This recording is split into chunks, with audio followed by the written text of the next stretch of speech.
మెడ నొప్పితో బాధపడుతున్నారా? బీ బెటర్ వారి సెర్వి ఊర్జాతో శాశ్వత పరిష్కారం. నమస్తే, వెల్కమ్ టు సుమన్ టీవీ. సాధారణంగా వెజిటేబుల్స్ తో మన షుగర్ లెవెల్స్ ని కంట్రోల్ చేసుకోవడానికి సాధ్యం అవుతుందా? ఎటువంటి వెజిటేబుల్స్ ని మనం తీసుకుంటే మంచిది? ఈ విషయాలపై మాట్లాడేందుకు మనతో పాటు ఉన్నారు general physician, diabetologist doctor Kiran Ganga garu. Hello sir. నమస్కారం అమ్మా. సార్, ఇప్పుడు మనకి షుగర్ లెవెల్స్ ఉండే వాళ్ళు ప్రతి ఒక్కరికి కూడా ఏం తినాలి, ఏం తినకూడదు, దీని మీద చాలా సందిగ్ధత కూడా ఉంటుంది. అయితే ఎప్పుడు మనం డైలీ తీసుకునే ఈ వెజిటేబుల్స్లో ఏ వెజిటేబుల్స్ మంచి తీసుకుంటే వాళ్ళకి షుగర్ లెవెల్స్ కంట్రోల్ చేసుకునే అవకాశం ఉంటుంది? డెఫినెట్లీ అమ్మా. ఇప్పుడు మనకు కామన్గా దొరికే వెజిటబుల్స్ గురించి మనం మాట్లాడాలి. ఏదో సూపర్ ఫుడ్ అనేది ఏదో 2 రోజులు తింటారు, మళ్ళీ దాన్ని అందుబాటులో ఉండదు, లేదా అది పలానా సీజన్లో దొరుకుతుంది, మళ్ళీ దొరకనప్పుడు అది తినలేదు కాబట్టి షుగర్ లెవెల్స్ మళ్ళీ పెరిగిపోయినాయి అంటే డాక్టర్ కూడా ఒప్పుకోరు. సో ఇప్పుడు మనకు బెండకాయ, దొండకాయ, పొట్లకాయ కామన్గా దొరికే వెజిటబుల్స్ అండి. మీరు ఇంటికి బయటకు వచ్చి ఎక్కడ చూసినా కూడా 4-5 వెజిటబుల్స్ మన భారతదేశంలో అయితే దొరుకుతాయండి. దయచేసి వాటి మీద ప్రిఫరెన్స్ పెట్టండి. ఎవరో ఏదో టీవీలో చెప్పారు కదని చెప్పి వాటి కోసం వెతుక్కుంటూ మీరు ఊర్లు తిరగాలి. అది టూ మచ్ కాస్ట్ ఉంటుంది, ప్రతి ఒక్కరికి అందేది కాదు. ఎగ్జాక్ట్లీ. సో కామన్గా దొరికేటి చూద్దాం. రెండోది ఏంటంటే, ఇప్పుడు నేను బెండకాయ మంచిదన్నాను, లేదా దొండకాయ మంచిదన్నాను, లేదా పొట్లకాయ మంచిదన్నాను, బట్ వీటిని వండే విధానం చాలా ఇంపార్టెంట్ అండి. ఇప్పుడు బెండకాయ ఉంటుంది కదా, దాన్ని తీసుకెళ్ళి మంచిగా ఫ్రై చేసేసారు అనుకోండి, ఇంకేముంటుంది దాంట్లో? బెండకాయ అనగానే ఆయిల్లో డీప్ ఫ్రై చేసేస్తే తీసేస్తారు. సో ఒక 1/2 కిలో బెండకాయలు తీసుకెళ్ళి మీరు కూర చేస్తే అది తర్వాత మనం కానీ చెక్ చేస్తే దాని వెయిట్ ఏముండదు దాంట్లో. అంటే అంత డీప్ ఫ్రైలు చేయకూడదు అంటున్నా. అంత ఉష్ణోగ్రత, హై ఉష్ణోగ్రత వండకండి. పులుసులాగా కానివ్వండి, లేదా కాస్త వాటర్ వేసుకొని సిమ్లో ఆల్మోస్ట్ ఆయిల్ లేకుండా వండటం నేర్చుకోవటం అలవాటు చేసుకోండి. చాలామంది ఎలా వండాలనో ఇవాళ రేపు యూట్యూబ్లో మీకు చక్కగా దొరుకుతున్నాయి. సో తక్కువ ఫ్లేమ్లో వండాలి, టైం ఎక్కువ పడుతుంది. కుక్కర్లో లేదా నాన్ స్టిక్ ప్యాన్లో తీసుకెళ్ళి ఫ్రైలు కాదు. వాటి పౌష్టిక విలువలు అలాగే బాగుండాలి. ఉష్ణోగ్రతకు ఈ కూరగాయల్లో ఉండే పౌష్టిక విలువలు కోల్పోకూడదు. అది ఎలా వండటం అనేది దయచేసి దృష్టి పెట్టండి. సరే, ఈ మధ్యకాలంలో మీరు చెప్పారు కాబట్టి తక్కువ ఆయిల్ ఉపయోగించాలన్నారు కాబట్టి ఈ తక్కువ ఆయిల్ ఉపయోగించడానికి నాన్ స్టిక్ ప్యాన్స్ ఎక్కువగా యూజ్ చేస్తున్నారు. సో దట్ ఆయిల్ చాలా తక్కువ పడుతుంది, అతుక్కోదు కిందన అని. నాన్ స్టిక్ ప్యాన్స్ అనేది ఎంతవరకు శ్రేయస్కరం అంటారు? మంచిది కాదండి. చాలా మంది డాక్టర్స్ ఇటీవల కూడా ఈ నాన్ స్టిక్కు వాడే కోట్ వల్ల క్యాన్సర్స్ వస్తున్నాయని చాలా పేపర్స్లో పబ్లిష్ చేయడం జరిగింది. ప్లస్ ఆ కోట్ కూడా ఏంటంటే, అది కూడా ఒక టెంపరేచర్ వరకే విత్స్టాండ్ అవుతుందండి. ఆ నాన్ స్టిక్ ప్యాను రిపీటెడ్గా మాడిపోతుంది అనుకుందాం, అది పోతుందండి త్వరగానే. ప్యాన్ పనికి రాకుండా పోతుంది. ఆ లేయర్ అంతా ఎక్కడికి పోయింది? మన కడుపులేకే కదా పోయింది. సో దయచేసి ఏదైనా సరే తక్కువ ఫ్లేమ్లో మీరు కానీ వండటం నేర్చుకోగలిగితే మాడిపోవటం ఎక్కువగా జరగదు. ఒకవేళ మనం మా ఇంట్లోనూ నాన్ స్టిక్ ప్యాన్స్ ఉన్నాయి, మీ ఇంట్లో కూడా ఉంటాయి, బట్ వాటిని కూడా ప్రాపర్గా వినియోగించుకోండి. ఎక్కడ అవసరం ఉంది, ఎక్కడ వాటిని లేకుండా కూడా ఎక్కడ మనము వంట చేయొచ్చు అనే దాన్ని కొంచెం దృష్టి పెట్టండి. మీకు ఖచ్చితంగా చాలా పరిష్కారాలు అందుబాటులోకి వస్తాయి. సో అలాగని చెప్పి నేను ఇప్పుడు 20,000 30,000 పెట్టి వితౌట్ ఆయిల్ కుకింగ్ కొత్త టెక్నాలజీ తయారు చేసిన దొరుకుతున్నాయి, నేను వాటిని ప్రమోట్ చేయట్లేదు. మీ ఇంట్లో ఉన్న కుక్వేర్లోనే తక్కువ ఆయిల్తో లేదా ఆయిల్ లేకుండా వంట చేయటం దయచేసి మీరు నేర్చుకోండి. ఇప్పుడు ఈ వీడియో చూసి మీరు వెళ్ళి ఫలానా కొనాలని కాదు నా ఉద్దేశం.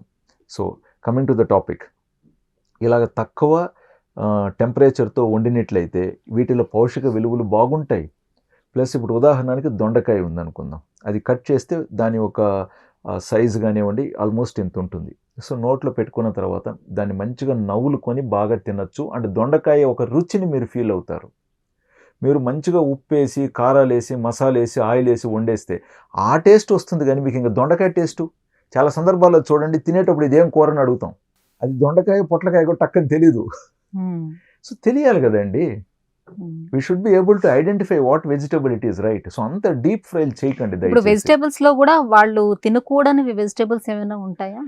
అట్లని ప్రత్యేకంగా ఏం లేదండి. కాకపోతే కొంచెం ఇప్పుడు బంగాళదుంప ఉంది. మనము సౌత్‌లో బంగాళదుంప ఏమి రోజు 3 పూటలు తినం.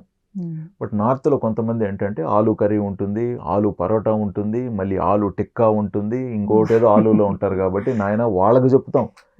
పైగా వెజిటేరియన్స్ వెయిట్ ఎక్కువలో ఉన్నారనుకోండి, బాబు ఆలు రోజు అలా తినకూడదు, కొంచెం ఆలు వినియోగం తగ్గించండి అని చెప్తాం.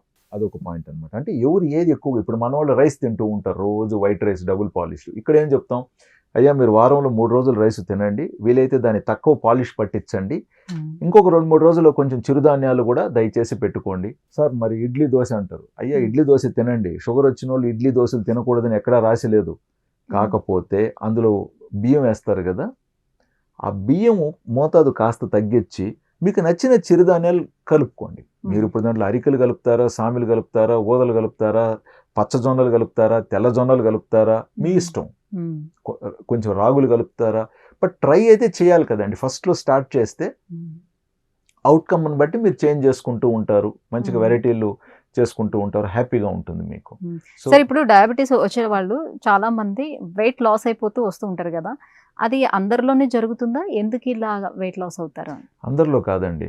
హై షుగర్స్ కంట్రోల్ కాకుండా అలాగే కాలం గడుపుతూ ఉంటే కండబలం తగ్గిపోయి, కొవ్వుబలం తగ్గిపోయి, బరువు తగ్గిపోతూ ఉంటారు. వాళ్ళ బిఎంఐ తగ్గిపోతూ ఉంటుంది. మన భారతదేశంలో బిఎంఐ 23 అనేది ఆప్టిమల్ నెంబర్.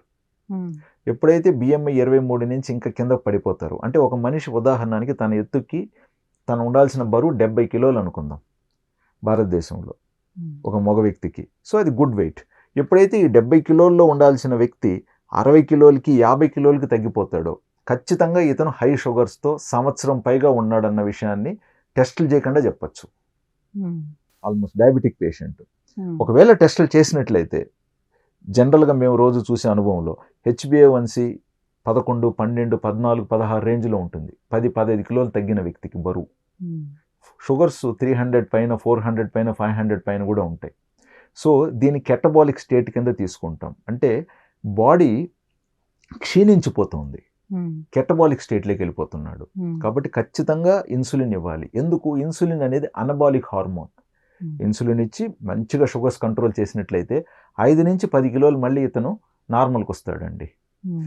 బట్ ఇంకొకరు ఎవరన్నా 70 కిలోలకు దాటి మళ్ళీ బరువు పెరుగుతూ పోతున్నాడు అనుకుందాం, అక్కడ మళ్ళీ వెయిట్ పెరగకూడదు అతను. కాబట్టి డైట్ని మళ్ళీ మాడిఫికేషన్ చేయటం, ఇన్సులిన్ డోసుని ఎలా తగ్గించాలి, ఇతనికి కార్బ్స్ ఎలా తగ్గించాలి అనే దాని మీద మళ్ళీ మనం కసరత్తు చేస్తాం. ఇంకొకరు ఏంటి, 70 కిలోలు ఉండాల్సినప్పుడు 80 కిలోల్లో ఉండింటారు, అదే 400 షుగర్ లెవెల్స్ ఉండింటాయి, కాకపోతే అంత ఎక్కువ కాలంగా ఉండిండవు. ఎక్కువ కాలంగా హై షుగర్ ఉంటే తర్వాత బరువు తగ్గిపోతారండి. That is what the history has told. So but detection అయింది కాబట్టి తను బరువు ఎక్కువలో ఉండిండొచ్చు లేదా బరువు తగ్గిపోయి ఉండొచ్చు, ట్రీట్మెంట్ అయితే స్టార్ట్ చేయాలి. సో బరువు మరీ తగ్గిపోయి ఉంటే మాత్రం డెఫినెట్గా ఇంటర్వెన్షనల్గా ఇన్సులిన్ సజెస్ట్ చేయడం జరుగుతూ ఉంటుంది. బట్ బరువు కొంచెం ఎక్కువలో ఉంటూ హై షుగర్ కనపడినట్లయితే మేబీ చాలా తాత్కాలికంగా ఇన్సులిన్ ఇచ్చి షుగర్స్ నార్మల్గా తీసుకొచ్చి ఇన్సులిన్ ఆపేసి డైట్తో కంట్రోల్ చేయడానికి చాలా ఛాన్సెస్ ఉన్నాయి. ప్లస్ మందుల్లో కూడా మంచి మందులు ఉన్నాయి వాళ్ళకి ఆ ఎక్స్ట్రా వెయిట్ని తగ్గించడానికి. ఇప్పుడు 90 కిలోలు ఉన్నారు వ్యక్తి, అతను ఐడియల్గా 70 ఉండాలి, కనీసం 75కు రావాలంటే కూడా 15 కిలోలు తగ్గాలి. సో ఈ 15 కిలోలు నెక్స్ట్ 2 ఇయర్స్లో ఎలాగ క్రమంగా తగ్గచ్చు, తగ్గిన బరువు ఎలా పెరగకుండా ఉండొచ్చు అనే దాని మీద మనం దృష్టి పెడతాం. సో మెడిసిన్స్ని కూడా ఆ వెయిట్ న్యూట్రల్ మెడిసిన్స్, లేదా వెయిట్ కొంచెం లాస్ అవ్వగలిగే మెడిసిన్స్, లేదా వెయిట్ పెరగనివ్వకుండా పనిచేసే మెడిసిన్స్, ఇట్లా దీనికి కావాల్సిన దాన్ని ఎంపిక చేసుకుని దీనికి తగినట్టుగా పేషెంట్కి డైట్ అడ్వైస్ చేయడం అనేది జరుగుతుంది. అడ్వైస్ చేసినంత మాత్రాన 100 మందికి అడ్వైస్ చేస్తే పాటించేది ఫస్ట్ అడ్వైస్తో 4-5 పేషెంట్స్. మిగతా 90 మంది 5 రోజులు పాటిస్తారు, మళ్ళీ యథావిధంగా స్టార్ట్ అవుతారు. వీళ్ళకి ఖచ్చితంగా రిపీటెడ్ కౌన్సిలింగ్స్ చేస్తూ ఉండాలి, వాళ్ళని ఎంపవర్ చేయాలి, ఎంకరేజ్ చేయాలి. నువ్వు ఇది తింటే నీకు షుగర్ పెరిగిపోతాయి, కాళ్ళు పోతాయి అంటే ఎవరు పాటించరండి, అవి పోయాకనే వస్తామని పోతారు. బట్ ఇలా చేస్తే మీరు బాగుంటారు. ఇప్పుడు రోజు 3 పూట్ల మీరు టీ కాఫీలలో పంచదార వేసుకొని తాగుతున్నారు, అయ్యా దయచేసి పంచదార మానేసేయండి, మీరు బాగా ఆరోగ్యంగా ఉంటారు, చక్కగా ఉంటారు. ఎవరైనా దీర్ఘాయుష్లో బాగుంటారు. షుగర్ లేని వాళ్ళకి షుగర్ రాకుండా ఉంటుంది, షుగర్ వచ్చిన వాళ్ళకి షుగర్ పెరగకుండా ఉంటుంది, పెరిగిన వాళ్ళకి తగ్గే ఛాన్సెస్ ఉంటాయి, తగ్గిన వారికి మళ్ళీ పెరగకుండా ఉంటుంది. సో సరే, ఇప్పుడు మనం తీసుకునే మిల్క్ కూడా కొంచెం టేస్టీగానే అనిపిస్తుంది కదా, కొంచెం తీగానే అనిపిస్తుంది షుగర్ వేసుకోకపోయినా కూడా. సో అందులో ఏమైనా మిక్స్ చేస్తూ మనకు వస్తూ ఉండొచ్చా ఇప్పుడు? అది కొంచెం కష్టమైన టాపిక్ అండి, కాంట్రవర్షియల్ టాపిక్ అది.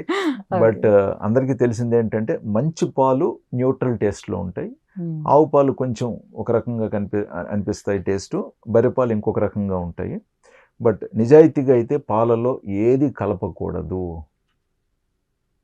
మహా అంటే మీరు పాలు తాగాలనుకుంటున్నారు, కొంచెం పసుపు వేసుకోవచ్చు, లేదు కొంచెం అల్లం, శొంఠి, వాట్ ఎవర్ బెస్ట్ అండి.